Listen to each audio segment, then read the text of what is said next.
Eagle যোগের মধ্য দিয়েই মোক্ষ লাভ সম্ভব। যাকে আপনি বলছেন মোক্ষ লাভ,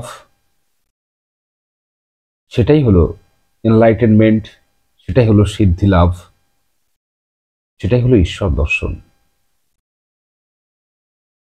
এই ঈশ্বর, ভগবান, দেবতা, এটা হলো মনুষ্যের গুণ। ধর্মীয় জগতে এটা একটা পদবী। কখন এই পদবী আমরা অপরকে দিই? যখন একজন ব্যক্তি তার নিজেকে জানতে পারে, নিজেকে চিনতে পারে, যখন একজন ব্যক্তির মধ্যে আত্মদর্শন হয়, তার স্বরূপ দর্শন হয়,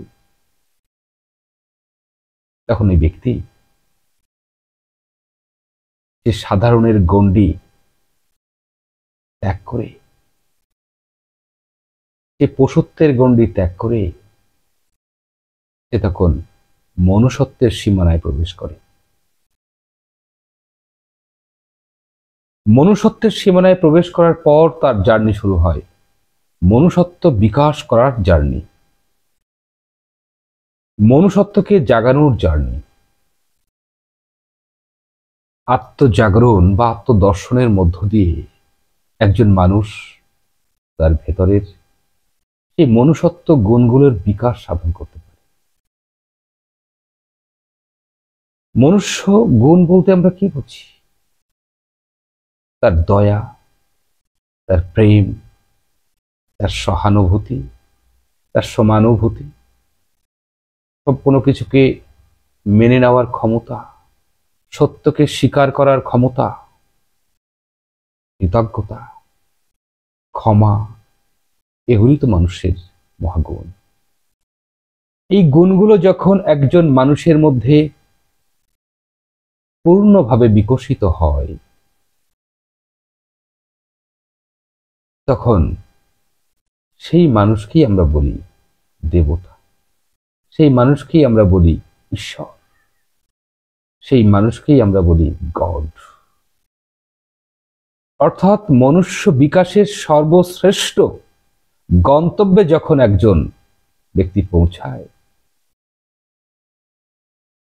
তখন সেই ব্যক্তিকে সম্মানিত করা হয় যে পদবী দিয়ে, তা হলো ওই দেবতা, ঈশ্বর, গড, আল্লাহ, পয়গম্বর ইত্যাদি নানা ধর্মীয় পদবীতে তাদেরকে ভূষিত করা হয়। এই পদবী সকলে অর্জন করতে পারি না, সাধনার মধ্য দিয়ে এই পদবীকে অর্জন করতে হয়। এই পদবী বাইরে থেকে কেনা যায় না, এই মানুষই এই পদবী তোমাকে দেবে। তোমার যখন মনুষ্যত্বের পরিপূর্ণ বিকাশ হবে, তখন তোমার চারিপাশের মানুষরাই বুঝতে পারবে যে মানুষের মধ্য থেকে দেবতার জন্ম হয়েছে। আর তখনই তারা তোমাকে ধর্মীয় পদবী, অর্থাৎ ধর্মীয় জগতের শ্রেষ্ঠ পদবী, যা হলো দেবত্ব বা ঈশ্বরত্ব বা গডলিনেস, এই পদবীতে তাকে ভূষিত করা হয়। এভাবেই একজন ব্যক্তির মধ্য থেকে দেবতার জন্ম হয়। দেবতার জন্ম তার সাধনার মধ্য দিয়ে আসে। আমাদের ভেতরেই আছে মহাশক্তি, হিডেন অবস্থায় আছে এই শক্তি, সুপ্ত অবস্থায় আছে, কিন্তু এই শক্তিকে জাগাতে হয়, এফর্ট দিতে হয়, কর্ম প্রচেষ্টা না করলে এই শক্তির জাগরণ হয় না। তাই এই শক্তিকে জাগানোর জন্য আজ বর্তমান সময়ে ঈগল সাধনা সর্বশ্রেষ্ঠ। রিবার্থ অব ঈগল বা ঈগলের পুনর্জন্ম 3 দিনের একটা মেডিটেশন ক্যাম্প, যার মধ্যে কোনো একজন ব্যক্তি যদি কঠোর সাধনা করে, তাহলে তার মধ্যে ওই দেবত্বের বিকাশ ঘটতে পারে। এই 3 দিনের রিবার্থ অফ ইগল নামক মেডিটেশন ক্যাম্প, যেখানে বহু মানুষ এসে তারা উপকৃত হয়েছেন, তাদের জীবনে আত্মদর্শন হয়েছে, তারা বুঝতে পেরেছে জীবন কি, মনুষ্যত্বের শ্রেষ্ঠ সুগন্ধ কি, সুখে থাকার চাবিকাঠি কি, কেমন করে রিলেশনশিপ সুন্দর করতে হয় তার সিক্রেট কি। এই ইগল চেতনার মধ্যেই সম্ভব, ইগল জাগরণের মধ্যেই সম্ভব। যে মানুষ এই 3 দিনের দ্য রিবার্থ অফ ইগল নামক মেডিটেশন ক্যাম্প বা জাগরণ ক্যাম্পে যারা আসবে বা আসতে পারবে বা পৌঁছে যেতে পারবে, এবং 3 দিন যারা কঠোরভাবে সাধনা করতে পারবে, এই 3 দিন পর তারা নিজের মধ্যে এক মহা পরিবর্তন লক্ষ্য করতে পারবে।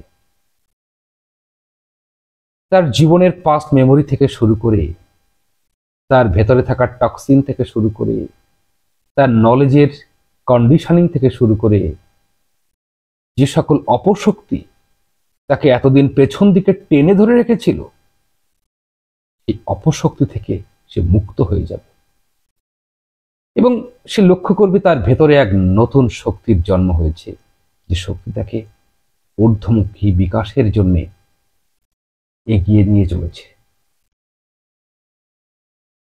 সে বুঝতে পারবে মনুষ্য চেতনার সুগন্ধ কি, সে বুঝতে পারবে জীবনের বিবর্তন কি। তার মনে হবে এই পৃথিবীতে আসা আমার সার্থক হয়েছে। তাই সকলকে বলবো, আধ্যাত্মিকতা পৃথিবী থেকে হারিয়ে যায়নি। সারা পৃথিবী জুড়ে আমরা দেখি বিভিন্ন জায়গাতে আধ্যাত্মিক দূষণ চলছে,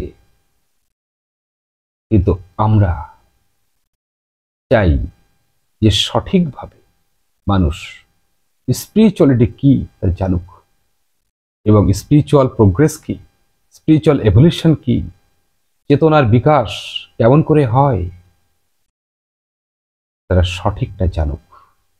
আর তার জন্যে সকলের জন্যে এই অথেন্টিক জায়গাটি হলো ইগল ল্যান্ড, যেখানে দ্য রিবার্থ অফ ইগল নামক 3 দিন, আর একটা সেশনে হয় 5 দিন, আবার একটা সেশনে হয় 7 দিন। এক একটা সেশনে এক এক রকমের মেডিটেশন ক্যাম্প হয়। তো অগস্ট মাসে আমাদের 3 দিনের মেডিটেশন ক্যাম্প, যে মেডিটেশনের মধ্য দিয়ে আমরা আমাদের জীবনের গভীরে প্রবেশ করতে পারি এবং নিজেদের স্বরূপকে আমরা দর্শন করতে পারি, যার মধ্য দিয়ে জীবনের বিকাশ হয়, যার মধ্য দিয়ে একজন মানুষ সত্যিকারের মানুষ হয়ে ওঠে। এই পৃথিবীকে যদি সুন্দর করে গড়তে হয়, তাহলে আগে মানুষ তৈরি করতে হবে। তাই বলবো, দ্য রিবার্থ অফ ইগল, এই ইগল সাধনার মধ্যে দিয়ে মানুষ তৈরি হয়। ইগল ল্যান্ড হলো মানুষ তৈরির কারখানা, যেখানে একজন মানুষকে মনুষ্য চেতনায় গড়ে তোলা হয়। এই সকলকে বলবো, আমরা দ্য রিবার্থ অফ ইগল এই মেডিটেশন ক্যাম্পে যোগ দিন এবং নিজের জীবনে পরমানন্দকে অনুভব করুন, নিজের জীবনের বিকাশকে অনুভব করুন, এবং এজন্য অবশ্যই এই ক্যাম্পে যোগ দিতে হবে।